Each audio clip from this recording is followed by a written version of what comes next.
আরে ক্যামেরার সামনে তো একটু সিদ্ধ বসাইছি হয়ে গেছে চটপটি। তুমি বেশি ডিম নিছো, সারা দিন চটপটি, সারা একটা ডালও সিদ্ধ হয় না। মানে হাই এভরিওয়ান, এই যে দেখেন আমি কত মজাদার চটপটি বানিয়েছি। তুমি বানাইছো মানে?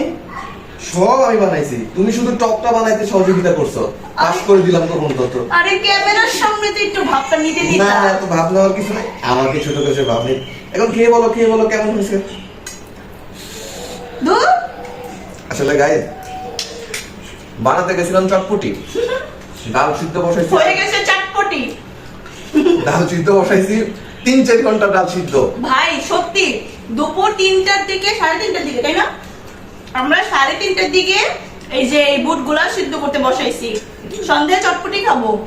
সন্ধ্যা 7টা, এরকম একটা ডালও সিদ্ধ হয় নাই, মানে সিদ্ধ হয়েছে নরম হয় নাই।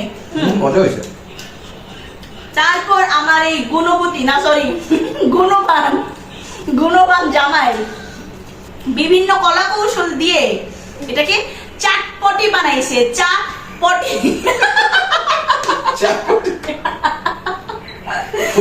কি নাম দিল বলেন তো, অনেক পরিশ্রম হয়েছে। আমরা কিন্তু আগে, তবে এটা আসলি স্বাদ, আসলি স্বাদ, মজাদার টক মিশানোর পরে আইছে। যেটা আমি বানাইছি, আমি এটা তো বলতে পারবে না তুমি বানাইছো। আমার ইতিহাসে আমি এরকম কখনো দেখি নাই ভাই। আমি তো গ্রামে শহরে সব জায়গায় ফুচকার আয়োজন অনেক করছি। আসলে এখানে একটা ব্যাপার আছে, ডালটা অনেকদিন ঘরে ছিল, কয়েক মাস আগের, এই জন্য হয়তো বা সিদ্ধ হয়নি। সেটা হইতে পারে, কিন্তু এটাই যে মূল কারণ এরকম না। এরকম মাঝে মাঝে হয়, কিন্তু এরকম নজির আমি দেখি নাই। আমাদের বাড়িতে তো সব সময় এরকম চটপটির আয়োজন ছোটবেলা থেকেই। আমার শ্বশুর বাড়িতে দুইটা জিনিস খুব ট্রেন্ডিং আর খুব স্পেশাল। রোজারিতে ভরপুর চটপটি থাকে। আমার শাশুড়ি এত বড় ডেকে, এত বড় পাতিল ভরে চটপটি বানায়, টানা 2-3 দিন থাকে, তাই না?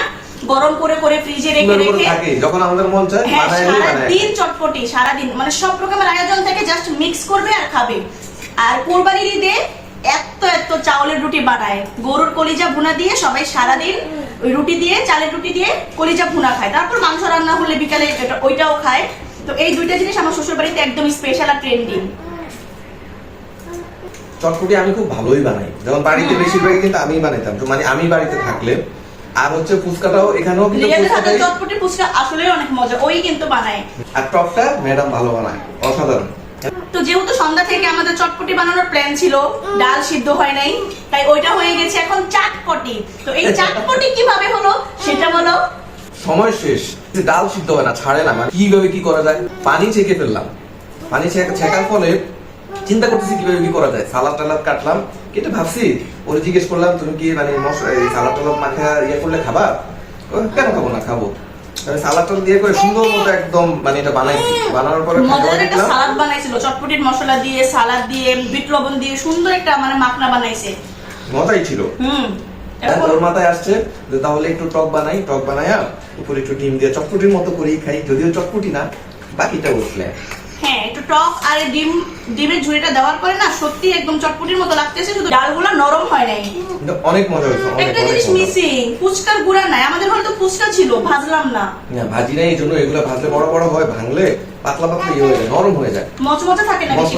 দোকানে গুলো যেরকম ক্রিসপি থাকে, আমার মনে ছিল, কিন্তু আমি ইচ্ছা করে দিই নাই, করি নাই। ও আচ্ছা, কিন্তু এটা স্বাদটা অন্যরকম। আচ্ছা তাহলে এখন বলো, মাইন্ড ব্লোয়িং। তাহলে বলো এই চাটপটিটা টক দেওয়ার পরে বেশি মজা হয়েছে না? হ্যাঁ, অনেক মজা হয়েছে। তাহলে কার হাতে মজা হয়েছে? ক্রেডিটটা আমার। এই যে তুমি বেশি ডিম নিছো, ভাই আমাকে কম ডিম দিছে, ও বেশি ডিম নিছে। বেশি ডিম দিছে। আমাকে একটু ডিম দাও এখন তুমি।